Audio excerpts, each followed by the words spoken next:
Star 9 న్యూస్కి స్వాగతం. ఇక డీటెయిల్స్ చూస్తే మంచిర్యాల జిల్లా బెల్లంపల్లి పట్టణంలోని సిపిఐ పార్టీ కార్యాలయం నుండి నాయకులు కార్యకర్తలు ర్యాలీగా అంబేద్కర్ చౌరస్తా వరకు సిపిఐ పార్టీ ఆధ్వర్యంలో రాస్తారోకో నిర్వహించారు. ఈ సందర్భంగా పట్టణ కార్యదర్శి ఆడేపు రాజమౌళి, సీనియర్ నాయకులు చిప్పా నరసయ్యలు మాట్లాడుతూ నిత్యావసర వస్తువులైన పప్పులు, కూరగాయలు, పెట్రోల్, డీజిల్ ధరలు పెంచడంతో సామాన్య ప్రజలు కొనలేని పరిస్థితిలో ఉన్నారని, ప్రభుత్వాలు మాత్రం కార్పొరేట్ శక్తులకు ఊడిగం చేస్తున్నాయన్నారు.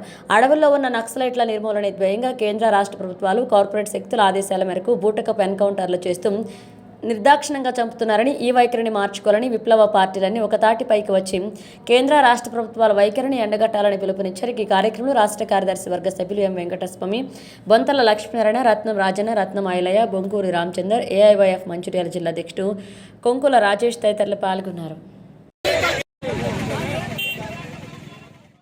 నరేంద్ర మోడీ ప్రభుత్వం గ్యాస్ ధర, పెట్రోల్ ధరతో పాటు ఈరోజు మంచి నూనె 300 రూపాయల కిలో, ఈరోజు కందిపప్పు 400 రూపాయల కిలో, ఈరోజు పెసరపప్పు 300 రూపాయల కిలో, ఈరోజు కాయగూరలు కూడా చాలా రేట్లు ఉన్నాయి.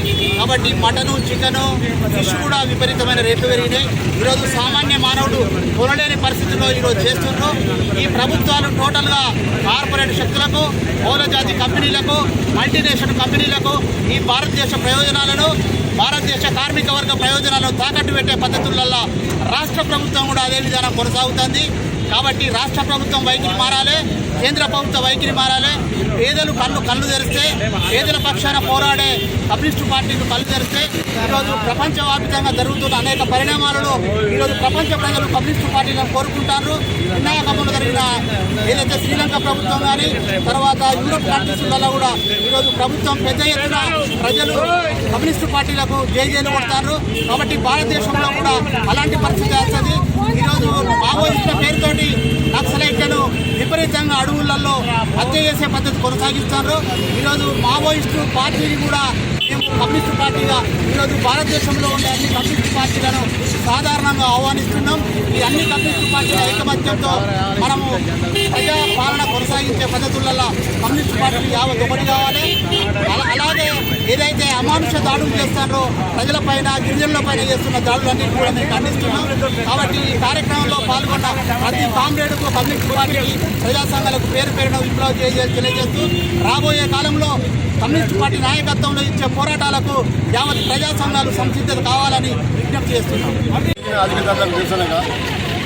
ఈరోజు బెల్లంపల్లి రాష్ట్ర కార్యక్రమాన్ని భారత కమ్యూనిస్ట్ పార్టీ బెల్లంపల్లి పట్టణ సంస్థలు ఆధ్వర్యంలో నిర్వహించడం జరుగుతున్నది. ఈ ప్రభుత్వాలు పారిశ్రామికవేత్తల నుండి ఎన్నికల బాండ్ల రూపేణ కోట్లాది రూపాయలు ఎన్నికల పనులు చేసుకుంటూ ఏదైతే పారిశ్రామికవేత్తలు కానీ ఈ నేరాలను నియంత్రించే విధానంలో కూడా ప్రభుత్వాలు పూర్తిగా ప్రజల బాధలను విస్మరించి ప్రభుత్వాలు వాళ్ళ పెట్టిన ఎన్నికల బాండ్ల మీద పారిశ్రామిక ఇష్టవేత్తగా ఈ ధరలను నిర్ణయించుకుంటూ సామాన్య మానవుల జీవన విధానం మీద చాలా జీవన విధానం బాగా ప్రమాదంలో పడిపోయే ప్రమాదం ఉంది. కాబట్టి అందుకు నిజంగానే కేంద్ర రాష్ట్ర ప్రభుత్వాల వ్యతిరేకంగా ఈ ధరలను నియంత్రించడం ఉద్దేశించుకొని ఈ బెల్లంపల్లి పట్టణంలో కూడా